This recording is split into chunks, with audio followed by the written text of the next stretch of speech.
السلام علیکم پیارے دوستو، بسم اللہ الرحمن الرحیم۔ سچے اور دلچسپ واقعات سننے کے لیے ہمارے چینل کو سبسکرائب کریں۔ یہ واقعہ ایک نوجوان، اس کے حسین زوجہ اور مچھلی کا ہے کہ کس طرح اس نوجوان نے اس مچھلی کو کھانا چاہا بھوک کی حالت میں، اور اللہ تعالیٰ نے کس طرح اسے حلال رزق عطا کیا۔ یہ واقعہ آپ سنیں گے تو آپ دنگ رہ جائیں گے۔ ایک ادیب اور عالم دین شیخ علی تن الدعویٰ اپنی کتاب میں لکھتے ہیں، ایک بہت بڑی مسجد ہے جو کہ مسجد دعویٰ توبہ کے نام سے مشہور ہے۔ اس مسجد کے وہاں بننے سے پہلے وہ جگہ بہت برے کاموں کے لیے مشہور تھی۔ وہاں جناکاری ہوتی اور لوگ اللہ تعالیٰ کی ذات میں کسی اور کو شریک کرتے یعنی شرک کیا کرتے تھے۔ 7ویں ہجری میں ایک مسلمان بادشاہ نے اس جگہ کو خریدا اور وہاں پہ وہ مسجد تعمیر کروائی جس کا نام مسجد توبہ رکھا گیا۔ ایک نیک دل لڑکا جو کہ بہت زیادہ غریب اور عزت نفس میں مشہور تھا، کسی کے آگے ہاتھ نہیں پھیلاتا تھا۔ اللہ پاک نے اس پر کرم نوازی کی، وہ عبادت کیا کرتا تھا، اللہ تعالیٰ کا ذکر کیا کرتا تھا۔ اسی مسجد توبہ کے اندر ایک کمرہ تھا جہاں پر وہ نوجوان رہا کرتا تھا۔ اب اسے امتحان کچھ اس طرح لیا گیا۔ 2 روز گزر گئے، اس نے کچھ کھایا پیا نہیں اور نہ اس کے پاس کھانے پینے کے لیے پیسہ موجود تھا۔ 2 روز تو برداشت کر لیا۔ تیسرے دن اسے بھوک کی شدت نے اسے احساس دلایا کہ وہ مرنے کے قریب ہے۔ سوچنے لگا کہ اب اس حالت میں آ چکا ہوں کہ مر رہا ہوں، مجھے جو بھی چیز مل جائے گی چاہے چوری کروں، ہر چیز جائز ہوگی۔ اسی بنا پر اس نے سوچا کہ مردار تو نہیں کھاؤں گا، نہ ہی کوئی حرام جانور کھاؤں گا۔ ایک کام کرتا ہوں، میں چوری کر لیتا ہوں، کہیں سے کھانا چرا لیتا ہوں۔ کہا گیا کہ اس مسجد کے پاس بہت سے پرانے مکانات بنے ہوئے تھے جہاں پر ایک دوسرے کی چھتیں آپس میں ملی ہوئی تھی، چھتوں سے ہی سارے محلے میں جایا جا سکتا تھا۔ وہ نوجوان مسجد کی چھت پر گیا اور وہاں سے محلے کے گھروں کی طرف چل دیا۔ پہلے گھر میں پہنچا تو دیکھا کہ وہاں کچھ خواتین ہیں، تو وہ سر جھکا کر وہاں سے چلا گیا کہ اچھی بات نہیں ہے، خواتین کے گھر جاؤں گا یا ان کے گھر سے کھانا چراؤں گا۔ اس کے بعد والا گھر اس نے دیکھا تو وہ خالی تھا، کوئی نہیں تھا، مگر اس گھر سے کھانے کی بہترین خوشبو آ رہی تھی۔ بھوک کی شدت نے کھانے کی خوشبو جب اس کے دماغ تک پہنچی تو اس کے اندر ایک کشش پیدا ہو گئی کہ میں اس مکان کے اندر جاؤں گا، خالی بھی ہے۔ وہ مکان 1 منزلہ تھا، چھت سے وہ صحن میں آ گیا، فوراً باورچی خانے میں پہنچا۔ اس نے برتن کا ڈھکنا اٹھایا تو اس میں مچھلی رکھی ہوئی تھی، مچھلی کا سالن بہترین قسم کا تھا۔ فوراً دل چاہا کہ مچھلی اٹھاؤں اور اس کو میں کھا لوں۔ ابھی اس نے اپنے 5 دانتوں کے قریب لا کر کاٹنا ہی چاہا تھا اور چاہا تھا کہ میں اسے اپنے حلق میں نگل لوں۔ اس وقت عقل اپنی جگہ واپس آ گئی اور ایمان جاگ گیا اور اپنے آپ سے کہنے لگا، میں مسجد میں رہتا ہوں، اللہ تعالیٰ کی عبادت کرتا ہوں، نیک لوگوں کی صحبت میں رہتا ہوں، لوگوں کے گھروں میں گھسوں اور چوری کروں، کیا مجھے اپنے رب کی ذات پر بھروسہ نہیں؟ میرا رب مجھے پالتا ہے، کیا مجھے کھانا نہیں دے گا؟ اور میں چوری اور حرام کاری کر رہا ہوں۔ اپنے اس فعل پر اسے شرم آ گئی، پریشان ہوا اور توبہ استغفار کیا اور پھر دیگچی کے برتن کو وہیں پر رکھ دیا اور اب وہاں سے مایوسی کی حالت میں لوٹ آیا۔ مسجد میں آ تو گیا لیکن بھوک کی شدت سے سمجھ نہیں آ رہا تھا کہ کیا کرے۔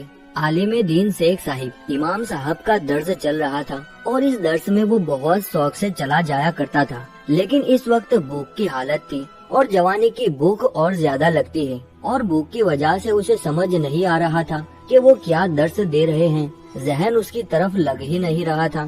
جب شیخ صاحب نے درس دے دیا تو لوگ وہاں سے چلے گئے۔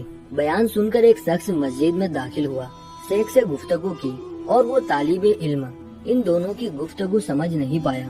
شیخ نے اپنے احتراف میں نگاہ کی تو اس نیک لڑکے کے علاوہ کسی اور کو وہاں نہ پایا کیونکہ سارے لوگ جا چکے تھے۔ پھر اس نے اسے آواز دی اور کہا کہ تم شادی شدہ ہو؟ لڑکے نے کہا نہیں۔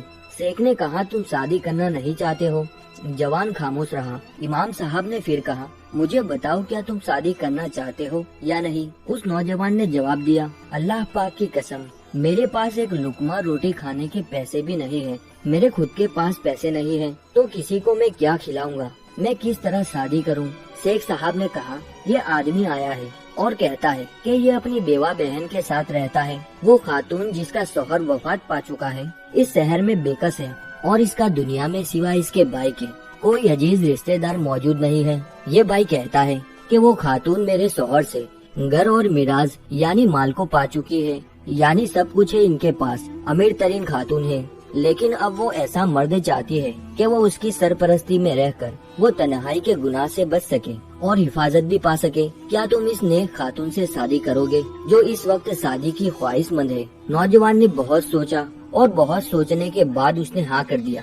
شیخ صاحب نے نوجوان سے اجازت لے کر اس خاتون کے بھائی سے کہا، یہ نوجوان تو راضی ہے، بہت نیک ہے، نیک سیرت کا مالک ہے، اعلیٰ اخلاق ہے بہت، اللہ عز و جل کا ایک نیک بندہ ہے، بس اس کے پاس تمہاری بہن کو پالنے کے لیے، اس کی کفالت کرنے کے لیے پیسے نہیں ہیں، کیا تم قبول کرتے ہو ایسا شخص اپنی بہن کے لیے؟ تو وہ کہنے لگا، میری بہن کے پاس اللہ کا دیا ہوا سب کچھ ہے، بس اسے ایک نیک شوہر چاہیے جو اس کی عزت کی حفاظت کر سکے، اور تم ایک بہترین شوہر ہو کیونکہ وہ اب تنہائی کی زندگی گزارنا نہیں چاہتی۔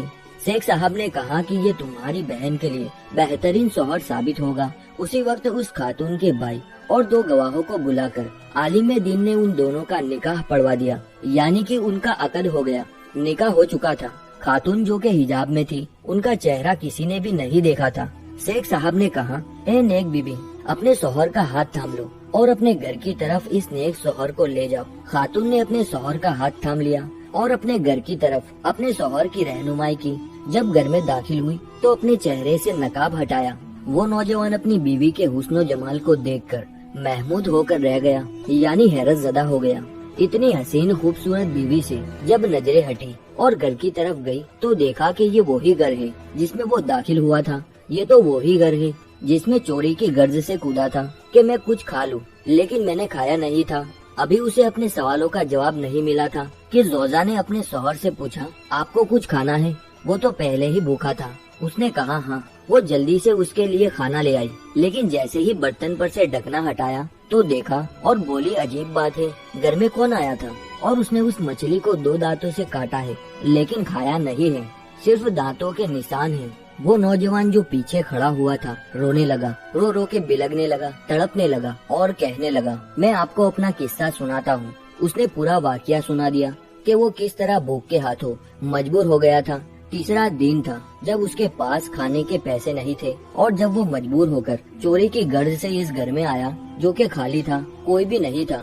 اس وقت اس نے مچھلی کو کھانا چاہا لیکن وہ نگل نہ سکا کیونکہ اس کے دل میں خیال آیا کہ چوری تو حرام کام ہے، گناہ ہے۔ کیا میں اتنا مجبور ہو گیا ہوں کہ میں حرام کام کر رہا ہوں؟ کیا مجھے اپنے رب کی ذات پر بھروسہ نہیں کہ وہ مجھے کھلائے گا؟ آج دیکھیے، میں آپ کا شوہر بن کر اس گھر میں کھڑا ہوں، کل تک میں اجنبی تھا۔ زوجہ نے کہا، یہ آپ کی امانت داری اور تقوی کا نتیجہ ہے کہ آپ نے حرام مچھلی کھانے سے اجتناب کیا، تو اللہ تعالیٰ نے سارا گھر اور گھر کی مالکہ کو حلال طریقے سے آپ کو عطا کر دیا۔ جو کوئی اللہ کی خاطر گناہوں کو ترک کرے اور تقوی اختیار کرے تو اس کے لیے اللہ تعالیٰ بہترین چیزیں عطا کرتا ہے۔